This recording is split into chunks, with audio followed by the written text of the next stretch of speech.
Bíblicamente vemos que el miedo, por ejemplo, y la vergüenza y la ansiedad y todo eso apareció en la entrada del pecado. Una de las primeras cosas que hicieron Adán y Eva cuando pecaron es que ellos sintieron vergüenza, sintieron desamparados, quisieron solucionar su problema con sus propias manos, en fin. Pero en Apocalipsis capítulo 3, versículo 6 hasta el versículo 10, nosotros encontramos por lo menos el origen de todos nuestros problemas, tanto físicos, mentales como espirituales.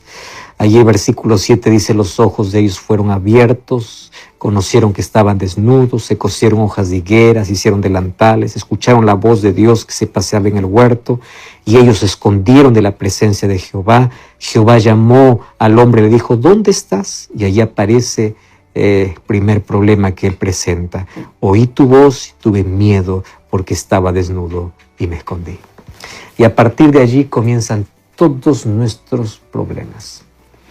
Tú sabes que ahora todavía es difícil para aquellos que estudian el comportamiento humano entender las bases genéticas de todos los trastornos mentales. Bíblicamente sabemos que el ser humano, siendo creado perfecto, comenzó a deteriorarse y vinieron todos los problemas físicos y emocionales por causa del pecado. Pero lo que queremos encontrar explicación es por qué algunas personas tienen ciertos trastornos y por qué otros no, si todos estamos envueltos en pecado. Entonces es allí donde se han basado diversos estudios. Por ejemplo, hay un estudio allí que está relacionado con el genoma humano que ha indicado que la herencia, o sea, el factor hereditario, puede hacer que personas sean más vulnerables. No significa que es una ley, pero sí que puedas ser más vulnerable a ciertos factores que desencadenan ciertos desórdenes, ¿correcto? Ahora, no solamente eso, también hablemos aquí de eventos sociales. Lo que ocurre a nuestro alrededor afecta a nuestro interior, por supuesto. Entonces, todo esto está involucrado para que cada vez haya más enfermedades mentales. Puede ser el factor genético, correcto, una causa, pero aparte de ello, también los factores ambientales y sociales. Lo que sabemos hasta hoy, que es cierto, es que desde que el pecado entró en el mundo, todos tenemos algún tipo de sufrimiento, ya sea físico o ya sea emocional. Lamentablemente más se le da importancia al físico, poco al emocional. Sin embargo, todos tenemos algún dolor escondido, ya sea físico o emocional. Sin embargo, también sabemos que Dios está interesado en nuestra restauración. El libro de Salmos 10:4 dice: tú ves la opresión y la violencia, y tú tomas en cuenta y te harás cargo de ella. Todas las víctimas confían en ti, y tú eres la ayuda del huérfano. Me encanta porque aquí David, cuando está expresando cómo Dios se interesa en el ser humano, se interesa incluso en los asuntos traumáticos de la vida, de la angustia, de la violencia, de todas las cosas por el cual el ser humano va a pasar. Dentro de todo ese conjunto de sinsabores de la vida, podemos encontrar la ansiedad. Según la Organización Panamericana de la Salud, tú sabes que la ansiedad generalizada es el segundo trastorno mental que no recibe ningún tipo de tratamiento. Y esto es triste. ¿Y por qué? Porque hay tantas personas con ansiedad generalizada que no están recibiendo ningún tipo de ayuda. Hay personas que están sufriendo con miedo, con incertidumbre, incluso ya muchos ya no pueden más controlar ni sus pensamientos, ni siquiera su cuerpo, porque esto finalmente va a evidenciar físicamente algunos síntomas. Y esas personas continúan sin ningún tipo de tratamiento. Por otra parte, que viene la otra parte, también sabemos que, préstame atención aquí, un poco de ansiedad. Cuando estoy hablando de un poco de ansiedad, estoy hablando de la preocupación que tú puedes manejar, ¿correcto? De aquello que que está dentro de tu control. Entonces, un poco de ansiedad hace que se eleve la alerta a niveles óptimos y nos ayuda para poder concentrarnos en nuestras tareas específicas. O sea, estoy hablando de la ansiedad leve y de corta duración, que incluso puede ser beneficiosa porque en nuestro cerebro pueden surgir nuevas neuronas en el hipocampo. ¿Por qué? Para poder resolver algún problema, alguna cosa que nos está preocupando, ¿no? Entonces, un poco de ansiedad, estamos hablando de la leve, de aquella que puede ser controlada, es necesaria. Sin embargo, la preocupación, cuando estoy hablando de este tipo de ansiedad, estoy hablando de la preocupación normal de la vida. Aquello que hace que podamos levantarnos para ir a trabajar, porque tenemos cuentas para pagar, educar a los hijos, tenemos alguna relación que tenemos que sanear, genera ansiedad, claro. ¿Pero eso significa que nos descontrola la vida? No. A veces nos impulsa, nos motiva, nos hace creativos, hace que podamos hacer alguna cosa para resolver ciertas cosas. Ahora, el problema surge cuando esa preocupación sale del control. Es tan excesiva y ya no puedes más controlar. Entonces tú luchas con una mente que compromete tu bienestar, con pensamientos que comprometen tu bienestar. ¿Cuál es el pensamiento de un ansioso? Es aquel que ya no sabe ni qué piensa, porque hay tantos pensamientos desordenados en su cabeza. Viene uno y otro y es asaltado por todo. Como resultado, la persona se convierte en un prisionero. ¿De quién? De su propia mente. ¿Y eso qué cosa le genera? Temor, miedo, a todo, ansiedad. Eso es la inseguridad que tiene. Además, la mayoría de esas preocupaciones son fantasmas. ¿Por qué son fantasmas? Porque no se basan en realidad. La mayoría de sus preocupaciones son improbabilidades. Entonces la persona está tan ansiosa. ¿Y si pasa eso? ¿Y si pasa lo otro? ¿Y si me quedo sin trabajo cuando todavía tiene trabajo? ¿Y si me quedo sin esposo cuando su matrimonio está bien? O sea, ¿qué necesidad? Entonces esto ya es cuando se convirtió en una enfermedad. ¿Correcto? Tú te adelantas demasiado a cosas que ni siquiera están pasando ahora. Y es allí cuando la ansiedad se convierte en un trastorno emocional. Hace que puedas perder la calidad de vida por una preocupación exagerada. ¿Y sabes qué cosa es lo triste? Que en estudios demuestra que incluso la ansiedad puede atacar más a las mujeres. Las mujeres son más vulnerables para esto. Ahora, esto no significa que los varones no sufren esto, una cantidad enorme, porque es una enfermedad que no discrimina sexo, ni religión, ni credo, ni nada.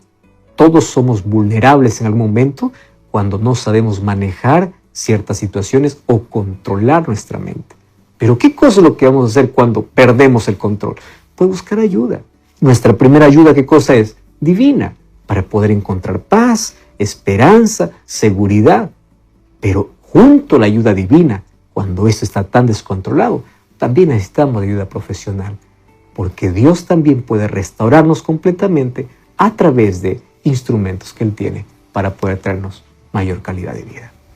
Pastor, ahora que sabemos dónde se originó y algunos factores que desencadena la ansiedad, ¿cómo en medio de esta ansiedad que muchos vivimos, en medio de las pérdidas que genera la ansiedad, qué consejo bíblico nos brinda Jesús? El libro de Mateo capítulo 6, Jesús habló mucho sobre la ansiedad. Y Él lo expresa de diferentes maneras. A partir del versículo 25 hasta el 33 dice, mira cómo comienza. Os digo, no os afanéis por vuestra vida. No vivas preocupado. ¿Qué voy a comer? ¿Qué voy a beber? Ni por vuestro cuerpo, ¿qué voy a vestir? ¿No es la vida más que el alimento y el cuerpo más que el vestido? Es palabra, preocúpate más por tu vida que por el vestido. Cuando está hablando de esa preocupación, está hablando de ansiedad, está hablando de tu relación con Dios, de tu salvación. ¿Qué estás tanto preocupado por otras cosas? Y mira el versículo 26. Este es un llamado que Dios nos hace.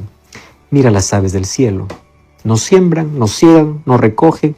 Vuestro Padre Celestial los alimenta. ¿Acaso ustedes no valen más que ellas? Tú ya viste que todas las aves se levantan y lo primero que hacen es cantar. Ellas no saben dónde van a comer. Ellas no saben qué va a ser su día. Pero ellas comienzan cantando y finalizan su día así. ¿Por qué? Aún siendo animales que no tienen la capacidad de raciocinio como tiene el ser humano, ellas están confiadas que hay alguien que los sustenta. ¿Cuánto más valen ustedes? Dice Jesús. Ahora, ¿quién de vosotros podrá, por mucho que haga, añadir una estatura o a su estatura un codo? O por el vestido, ¿por qué te afanas? Mira los lirios del campo, crecen, no trabajan, ni hilan. Ni Salomón con toda su gloria se vistió como uno de ellos. Si la hierba del campo que hoy es y mañana se echa al horno, Dios los viste así, ¿no hará mucho más con vosotros, hombres de poca fe? Otra vez se repite la palabra. No os afanéis diciendo qué comeremos, qué veremos, qué vestiremos, porque los gentiles buscan estas cosas. Pero vuestro Padre Celestial sabe que tenéis necesidad de estas cosas. Verso 33. Busca primero el reino de Dios y su justicia, y todas estas cosas serán añadidas. Así que, otra vez, no os afanéis por el día de mañana.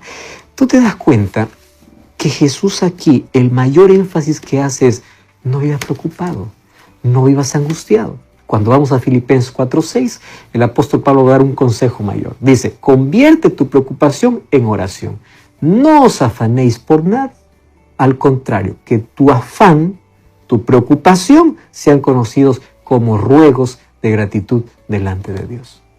Ahora, qué interesante que la Biblia lo primero que hace es calmarme bajo un raciocinio y un argumento realmente ciertísimo.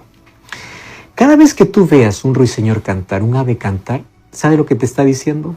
No vivas preocupado, no vivas afanado, porque el mismo Dios que me sustenta es el que está preocupado por ti y sabe tu necesidad. Ahora, volvamos al punto donde nosotros hemos comenzado. El trastorno de ansiedad puede ser dividido en ansiedad generalizada y trastorno de pánico. ¿Por qué? Volviendo al texto bíblico, la exagerada preocupación por las cosas que aún no han llegado a la vida pueden generarme un trastorno mental, que puede ser conocida como trastorno de ansiedad generalizada o trastorno de pánico. Y esto va a depender obviamente de la gravedad. ¿Qué cosa es el trastorno de ansiedad generalizada? Mira, el trastorno de ansiedad generalizada causa sufrimiento, pero se emplea ese término generalizada porque el foco de la preocupación no se limita a una cosa específica, sino a todo. Por ejemplo, para que un médico, un especialista en salud mental, un psiquiatra en este caso, o un psicólogo, pueda diagnosticarte con un trastorno específico, quiere decir que tu preocupación está específicamente en una cosa. Pero cuando no está en una, sino que tu mente está en todas, eso se llama trastorno de ansiedad generalizada, porque tiene de todas las preocupaciones un poco. ¿Cuáles son los trastornos más comunes? Hay muchísimos. Por ejemplo, el trastorno de pánico. Otro trastorno, fobia social.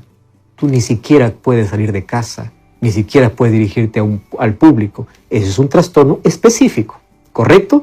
Otro, el trastorno se llama obsesivo-compulsivo. Tienes miedo a ser contaminado y eres obsesivo con la limpieza y con todo. Es un trastorno. Ganar peso o perder peso, como la anorexia nerviosa, ¿no? Es un trastorno. Quejarse constantemente de que estás enfermo cuando no lo estás. Tú sabes que es un trastorno que se llama el trastorno de somatización. Tú somatizas la enfermedad porque quieres vivir solamente consumiendo medicamento cuando en realidad no lo estás. Y a veces el médico tiene que recetarte cosas que no tenga que afectar tu salud porque es un trastorno que tiene que curarte. Entonces, cuando ninguna de estas atenciones es específica, sino que tu cabeza está entre todas, se llama trastorno de ansiedad generalizada. Muy bien. Ese trastorno altera tu vida. Por ejemplo, sensación de nerviosismo, fatiga, irritabilidad, tensión muscular, alteración de sueño.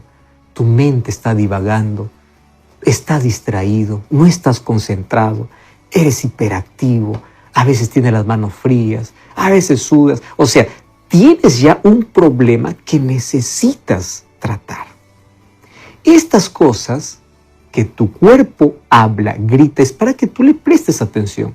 Necesito ayuda, ¿correcto? Cuando tú ignoras todo eso, puede ser que desarrolles algo más severo. ¿Qué cosa es lo más severo? Un trastorno de pánico, por ejemplo. ¿Qué cosa sucede? Esto es la ansiedad aguda, la ansiedad grave. Y sabes que esto no depende de una situación en particular. Y es triste porque hay tantas personas que desde que sufren su primer ataque de pánico, realmente ellos ya no quieren más vivir. Porque para comenzar se presenta de manera inesperada. Los síntomas van incrementando. Ahora, si hay una persona que está sufriendo el ataque de pánico, te recuerdo que el tiempo máximo que tú vas a sufrir ese pánico son 10 minutos. Exageradamente, en casos extraños, pasa los 10 minutos hasta 20 o 30, pero esos casos extraños, la mayoría en 10 minutos, solo que esos 10 minutos parecen eternos por los síntomas físicos que vive. ¿Y cuáles son los síntomas? La mayoría de personas siente que va a morir. La mayoría de personas tiene problemas respiratorios o cardíacos. Y entonces, ¿qué cosa es lo que sucede? Estos síntomas, fíjate, son frecuentes y está en el 80% de personas incluso que tienen depresión. O sea, la ansiedad y la depresión a veces van de la mano. Y muchas de esas personas terminan en suicidio. Ahora, no quiero aquí alertarte, pero lo que quiero es que tú prestes atención, no quiero alarmarte. Lo que quiero es alertarte para que prestes atención a ciertos síntomas. Por ejemplo, una persona que tiene este trastorno de pánico, ¿cuáles son sus síntomas más comunes? Disnea, que es la falta de aire, siente que va a morir, palpitaciones en el corazón, dolor o malestar en el pecho, temblores, vértigo, siente que se va a caer, miedo a morir o miedo a enloquecer, siente asfixia, siente sensación de desvanecimiento, sudoración, náuseas o quemazones, hormigueo, ondas de calor y de frío. O sea, todo eso acompaña ¿qué? No significa que estás muriendo. Es una manera como tu cuerpo te dice, es hora de parar y buscar ayuda. Entonces tú no puedes ignorar estas cosas. Ya pasó, muy bien, sufrí estos 10 minutos, ya pasó, listo. Voy a esperar a que la siguiente venga y va a pasar. No, presta atención. Ahora, en la Biblia nosotros encontramos un principio. Dios permite que nuestro cuerpo reaccione de esa manera para que nosotros podamos prestarle atención. Buscar ayuda es parte del plan divino para poder curar nuestra mente. Ahora, no te olvides, independientemente de lo que hayas vivido, de lo que estés pasando, Dios quiere cumplir sus promesas. Primero, Dios va a suplir tus necesidades. Cuando todavía puedes controlar aquellos pensamientos de ansiedad, intenta reemplazar cada preocupación con una promesa. ¿Acaso no dice Jeremías 31:3, con amor eterno te he amado, yo soy fiel a mis promesas? Él te ama. Desde que el pecado entró el sufrimiento.